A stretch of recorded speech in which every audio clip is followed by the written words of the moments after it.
So welcome to the podcast, Professor Keith Brown. Hello there. How are you doing today? Nice to Very meet well, you. Thanks for taking the time to come and have a chat today. Well, for the listeners who don't know you, Professor, can you tell me a little bit about who you are and what you do? Yes, of course. So my name is Professor Keith Brown, or Keith Brown, just call me Keith. And I run the National Centre for Post-Qualifying Social Work, which is one of those titles that's got far too many words in it and no one knows what the heck it means. In sort of simplish English, every subject group in academia has a national centre. So there's a National Centre for Oceanography, a National Centre for Physics, and I run the National Centre for Social Work. And that basically means I do, and my department runs high-level, complex educational training programs and does a lot of national research and advises government in complex sort of welfare type issues. And in particular, we specialise in mental health and mental capacity, older persons care and safeguarding. So that's the kind of the day job. And Wow. I've been doing that for 20 years. Wow. I mean, at the moment, this is a big topic. I mean, there's not much bigger, I don't think. You know, I think, you know, recently in COVID has really made us realise that how we care for older citizens and the way we care is really top of the agenda.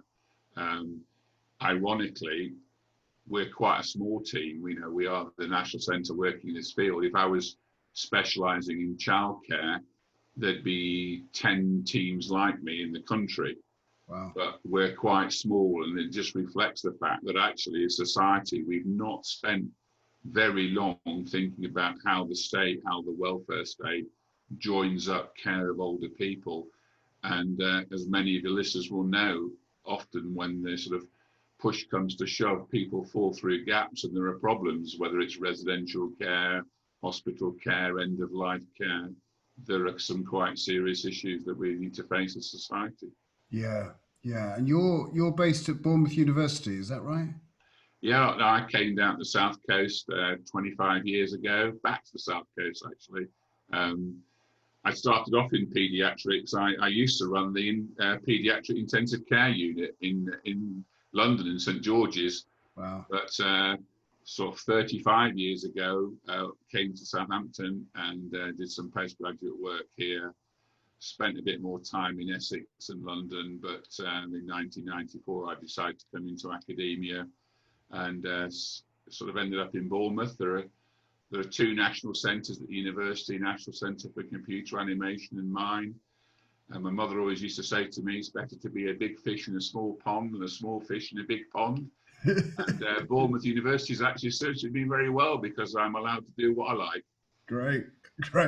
So tell me what you're working on currently. So a lot of the work I'm doing at the moment is around a subject called mental capacity. Now, mental capacity, what does that mean? Well, a better way of looking at it is we talk a lot about dementia. We talk about people suffering with dementia, and dementia is a really classic case when technically someone's losing what we would call cognitive, they've got cognitive impairment. They're losing the ability to make complicated decisions. And the technical term there we use is capacity. Does somebody have the capacity, the mental faculty to understand what's going on and to make decisions about themselves? And often it's in terms of, and to give consent. So that might be to give consent for treatment. So are they able to say, I understand what you're about to do to me, and I'm happy for you to do that? For people like you, Justin, it might be, has the person got the capacity to understand the complex natures of a financial transaction they might be about to make? Yeah. And can they sign for a pension policy or a complicated financial product or not? And really, this has come to fore with COVID because people that suddenly get COVID, they might end up in hospital, they might end up on a ventilator, they might end up unconscious on a ventilator, and therefore they don't have the capacity to make decisions about what's going to happen to them. Do they want to be kept alive? Do they even want to go onto a ventilator? What are their, what we would call technically, what are their advanced care planning decisions? And most people in society put off talking about those things. We almost like don't talk. We didn't used to talk about cancer. It was the C word. We do talk about cancer now because fortunately, you know, over 50% of people that get cancer survive at least 5 years. It's not death automatically. No. But we still as society don't like talking about what would we like to have happen to us should tragic events happen. And of course, what we've seen in the last few months is, in particular, some pretty difficult decisions to be being made, and some actually illegal decisions being made about the way people in care homes are cared for. Yeah. So you saw around Easter a number of doctors and GPs doing what's called blanket do not resuscitate notices, or blanket do not do pulmonary resuscitation, CPR. Absolutely illegal. You cannot do that. You cannot make those decisions for people without their consent or without involving them. And so I was pretty rapidly in the early days of the COVID response writing new guidance for the NHS on advanced care planning, and really to remind the NHS and the social care system of the Mental Capacity Act and Human Rights Act and what you can and can't do. And out of that is one of the brochures you've got now available. Take it down from my website if you like. There's sort of guidance on advanced care planning, and advise anybody, anyone listening to this, have a conversation with your loved ones about what do you want to have happen to you should a difficult situation happen.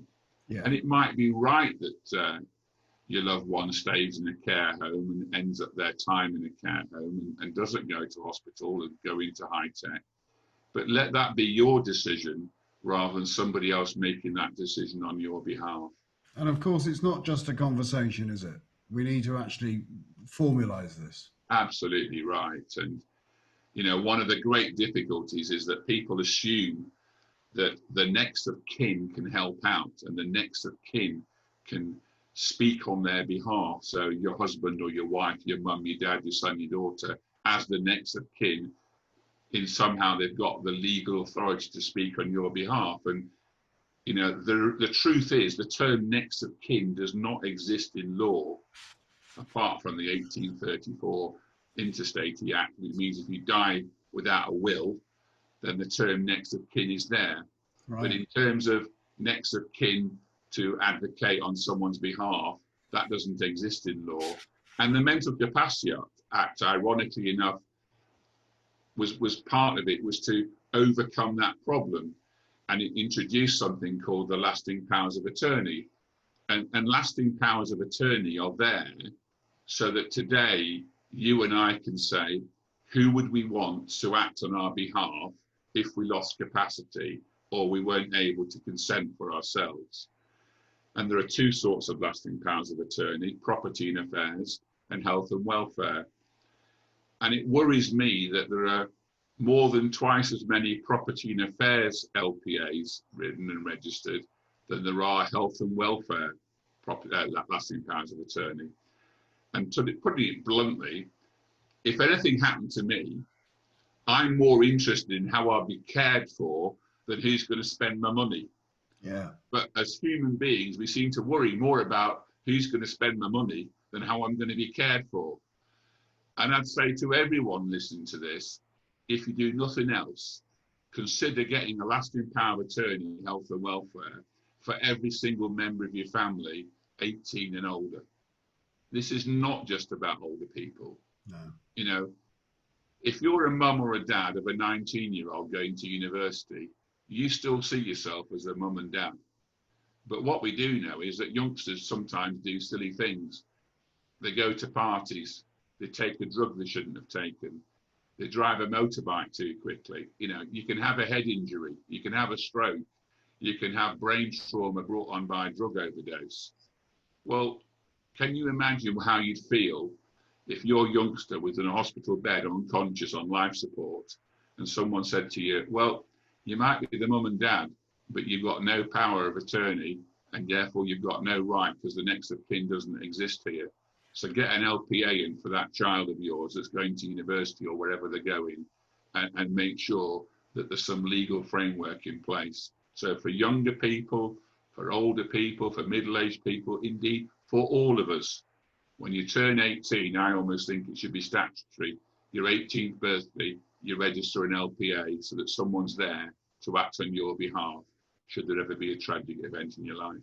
Yeah, totally agree. And I've impressed that on all of my clients, that it's not just for them, it's also for their children and grandchildren. But, you know, it doesn't sound very necessary, does it? And coming back to the property versus the health and welfare, and of course they are both important, but one of the questions that I always ask people, I say, you know, would you like, and I could ask you, Keith, you know, money or health? You have a choice. Which one do you want? Which one do you want? Yeah, And you want health every time, don't you? health every time, and therefore, you know, this is all comes down to. Someone said to me that we spend all our lives trying to get wealthy, and then we spend all our money trying to get healthy. Um, Yeah, absolutely right. Yeah. And only about 1 million LPAs, health and welfare, registered in the UK. 1 million only. wow, That's a lot of people that aren't protected. it is huge amount. Now, do you think that's it's not going to happen to me, or do you think it's the monetary cost because it does, you know, it's not exceptionally cheap? If you go to solicitor, there's obviously an additional cost. I often, if people are doing something quite simple, I know that obviously you can go online with the OPG and you can do it directly yourself, or even if you get slightly confused by that, the Consumers Association, which have quite a good service, which they'll check your LPA before submitting it. They've got a deal on, I think, at the moment. It's about £79 plus, of course, the costs to the OPG. But there, you know, there are. Is it? Do you think it's because it's complex? Because I've got to go and see a lawyer. I'll get round to it one day. What's the maybe the nudge that we need to give people?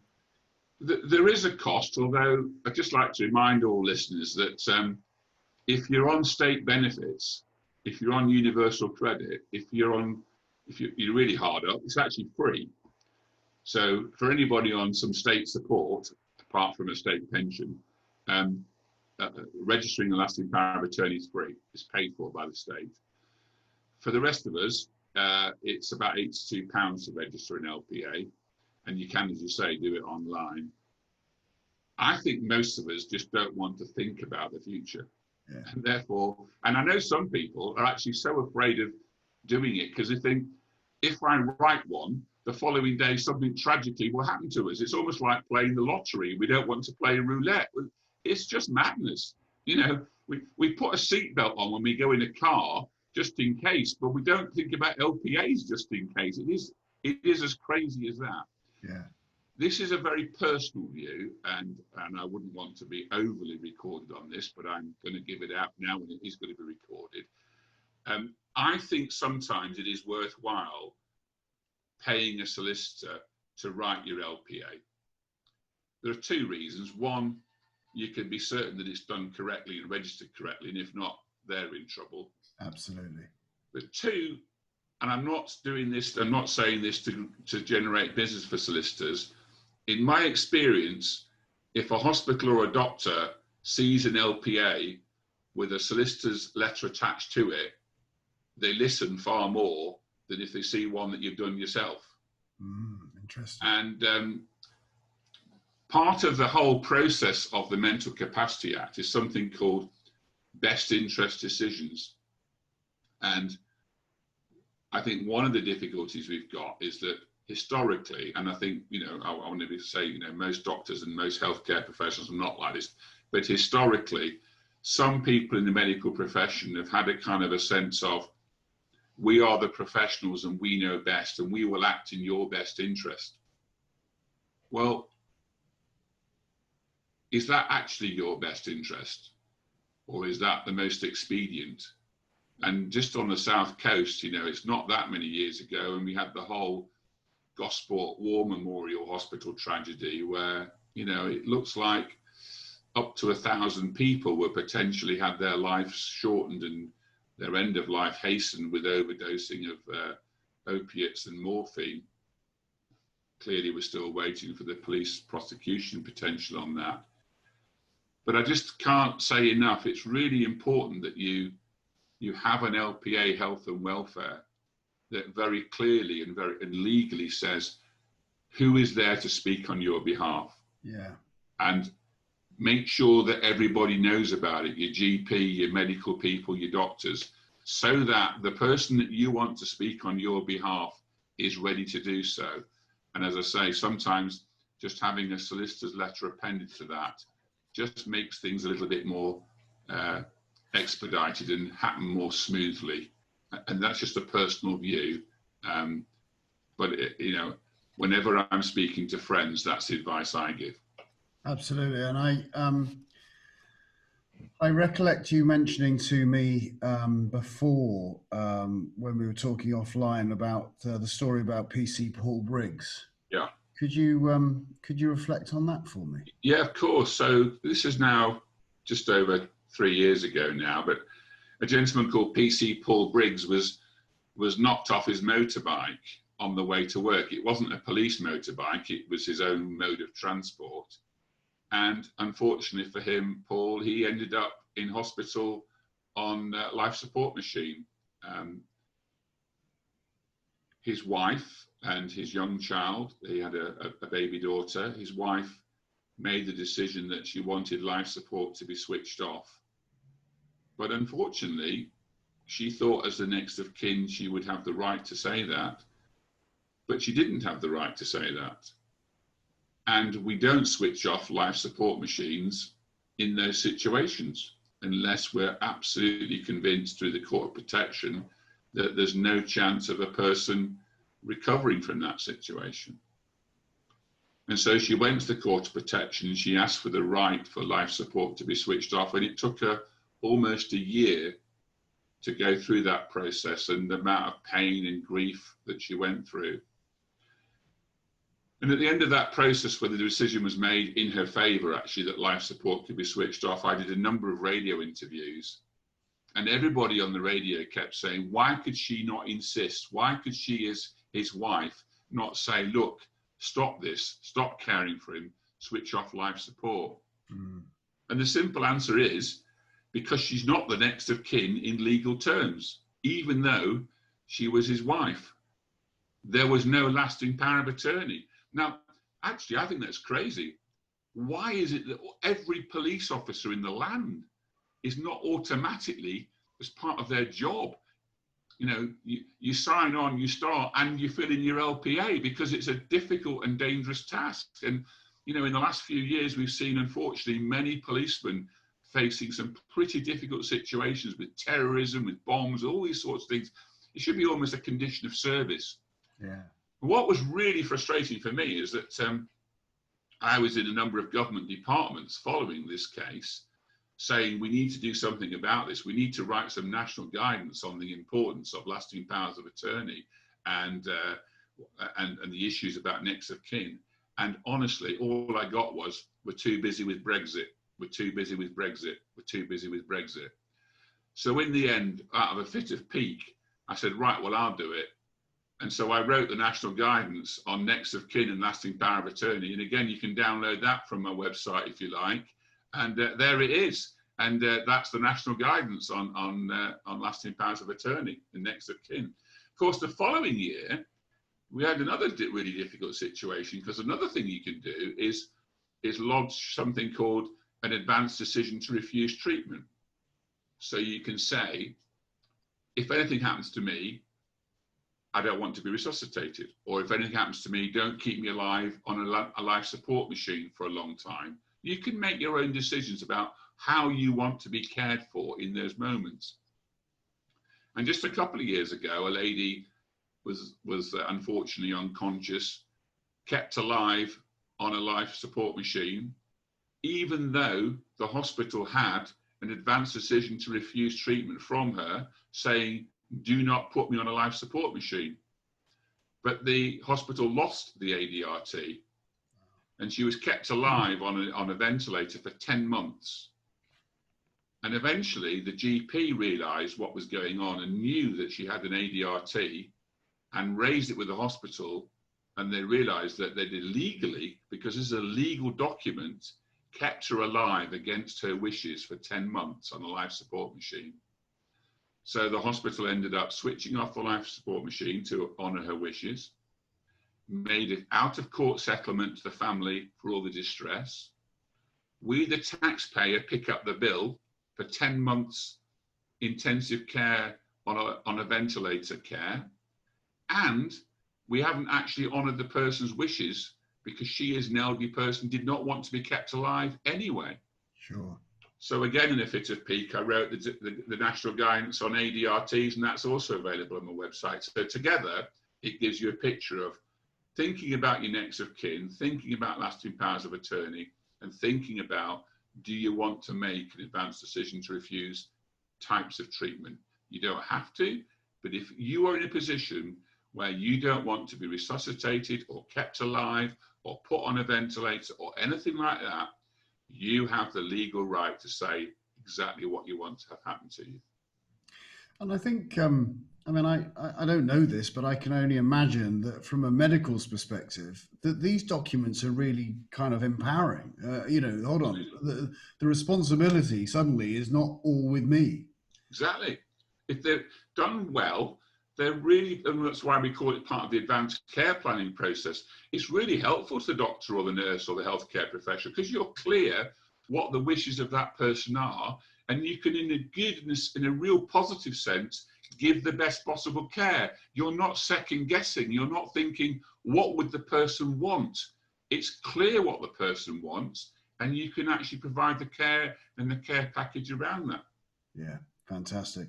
Well, Keith, it's been really fascinating talking to you today. And what I'm going to do in the show notes and on the website, we're going to put all the links to all those documents that you've brilliantly created, and details, you know, about you. Where can people find out more about you and the work that you do? The simplest way is to just look on our website. It's a funny title, NCPQSW.com. That's the National Centre for Post-Qualifying Social Work.com. Otherwise, to be honest with you, if you Google Professor Keith Brown, I pop up and you can find me quite easily, track me down, have a look at stuff, and it's all there. Well, that's fantastic. I really look forward to talking to you again. I know there's plenty more to talk to you about. So thank you for the time this afternoon, Keith. My absolute pleasure. Thank you. So until next time, this is Justin King helping you feel more informed in your retirement.